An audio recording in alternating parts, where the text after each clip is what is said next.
Today's story is called Engedi Fool. There's Jotham. Jotham lay on his back, a sharp stone digging into his ribs. He looked up at the face of the leader and at the long curved sword that threatened his neck. He gulped hard and tried to best hold very still. The leader laughed, and the evil in it made Jotham tremble. The face that had seemed so kind a few hours ago was now a twisted mask of hate. His huge body towered over Jotham like a dragon from the tales told around campfires. "Yes, we shall see what price we shall get for a worthless boy," he said, again laughing. Then turned to the men of his tribe, he yelled, "Bind him!" Rough and scratchy hands squeezed Jotham's arms and pulled him to his feet. Many others were gathering around now, and the women and children were laughing at him. The men stripped off his tunic and took his sandals, blanket, and food bag, leaving him with only his loincloth to protect him from the cold. They pulled Jotham's arms roughly behind his back and tied his hands together so tightly it felt as if the rope would cut right through his wrists. "Walk," commanded one of the men, and pushed Jotham forward. Jotham stumbled but caught himself before he fell. Sharp stones and needle-like thistles cut into his bare feet, but the pain in his heart was almost worse. Only moments ago he had been as happy as he always felt during the Feast of Trumpets, but now he felt as if he had been pushed off the edge of a dark, dark canyon. "Move!" the man behind him roared, and he shoved Jotham once more. Jotham ran quickly to catch up with the end of the caravan, which was just starting to move again, and fell in line behind the last camel. Jotham's donkey was taken by a fat woman who sneered at him. The poor donkey bawled when the woman sat on him, but she beat him with a stick until he started to move. The ground was cold under Jotham's feet and covered with manure from the dozens of camels and stock that went ahead of him. He tried to step around the big piles, but the men that followed behind would whip him with a switch if he slowed down even a little. By the time the sun slid behind the hills, Jotham's feet were bleeding, and his back felt like 1,000 bee stings from the switch.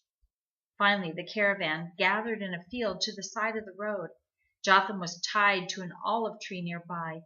He watched as tents were quickly raised and fires built. His stomach groaned at the smell of baking bread and sizzling meat, but none was offered to him. The rough bark of the tree cut into Jotham's skin, but it was the loneliness he felt that brought tears to his eyes. He had been so happy joining the caravan. He had thought he would find his family within a day. Now he was beginning to believe he would never see them again. If only he hadn't been so stubborn, he thought. I'd be with mother and father this very moment. He hung his head and cried bitterly, feeling just like he did the day his grandfather died. Jotham watched as the caravan ate and drank and danced.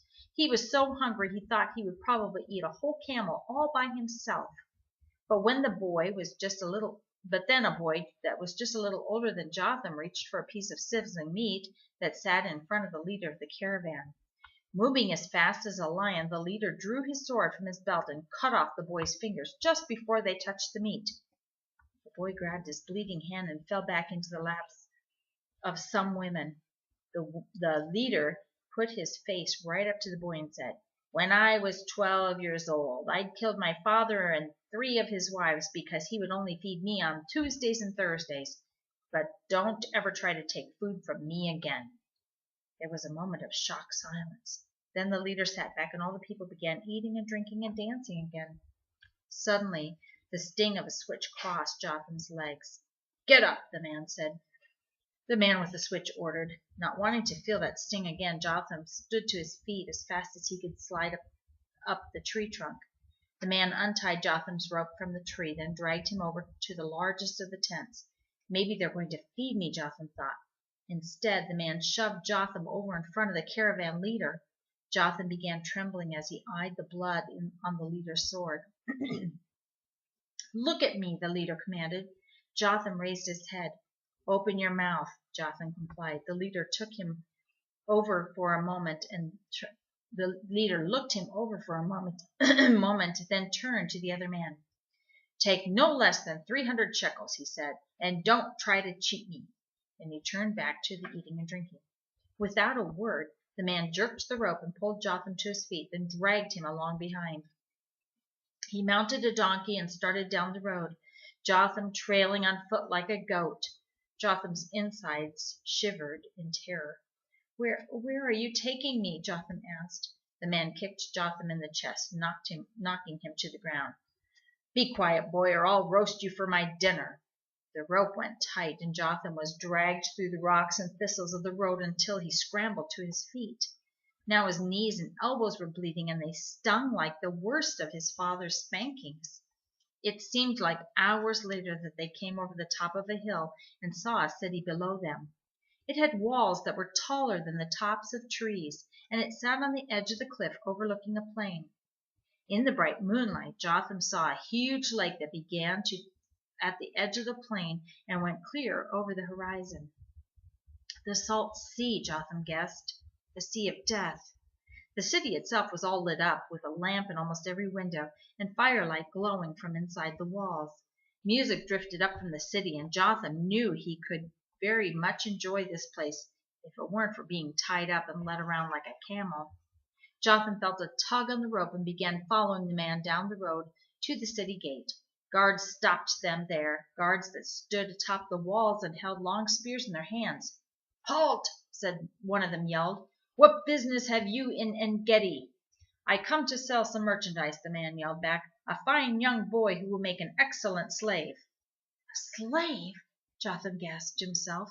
He'd have suspected that was the fate that awaited him, but hadn't let himself believe it.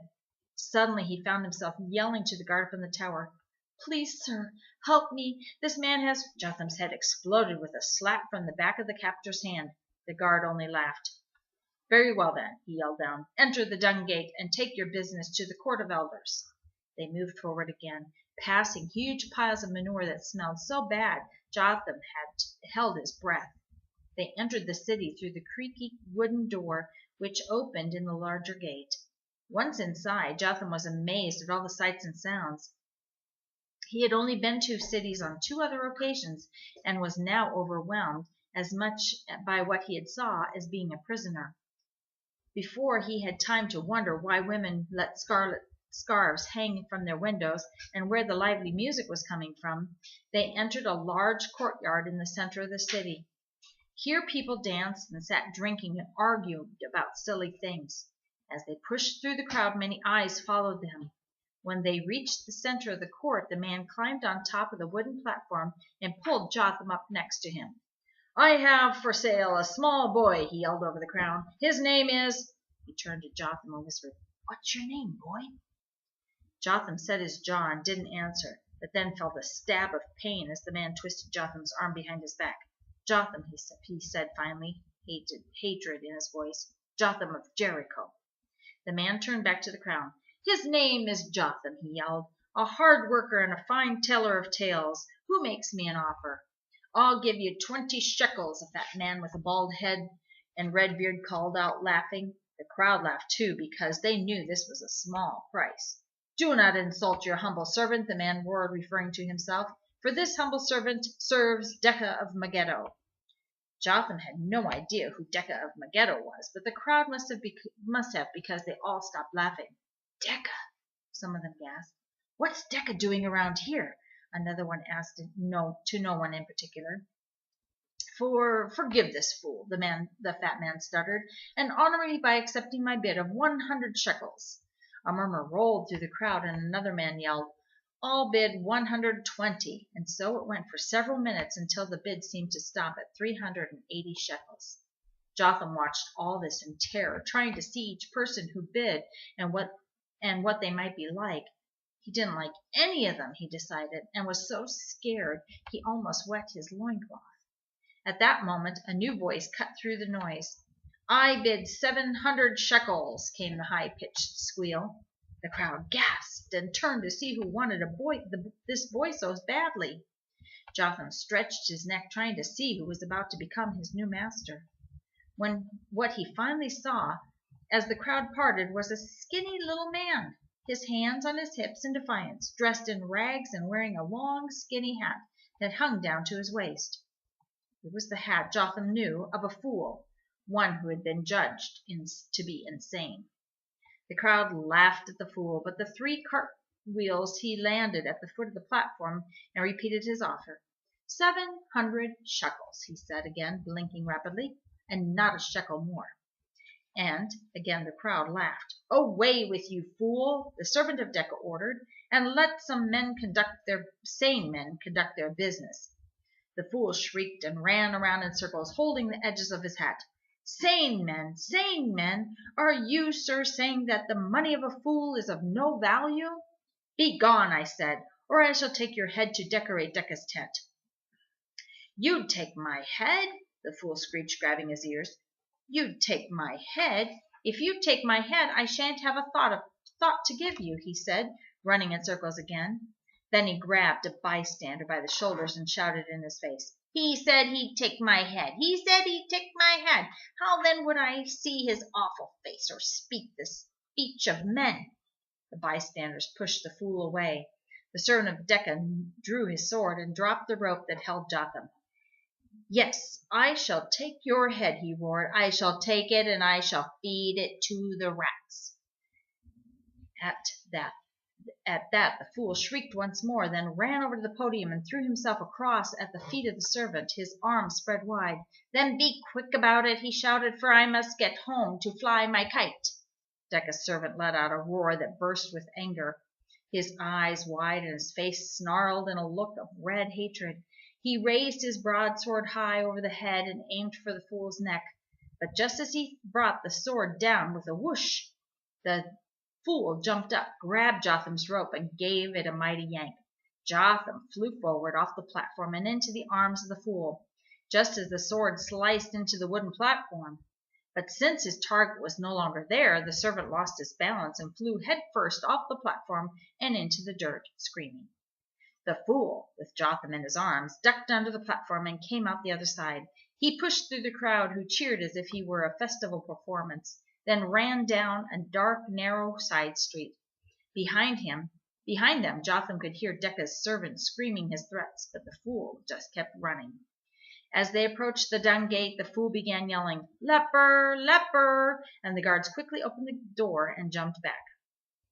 Once outside, the fool set Jotham on his feet and pulled him by the rope, yelling, "Run like the wind child, or we shall both be headless by morning." They crossed a field of grain, then climbed quickly into the hills. They passed some pools of water that shimmered in the moonlight, then ran through the shallow creek. The fool led Jotham through winding trails and up steep cliffs before finally pulling him inside a small cave. Both of them were gasping great breaths of air, and Jotham felt the dust of the cave stick to his sweaty skin.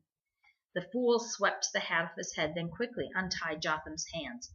"Worry not, child," he said, breathing hard, but sounding quite sane now. "I know these caves as no other does. I could hide you here for centuries before anyone found you." And Jotham trembled, wondering if this fool could really be his savior.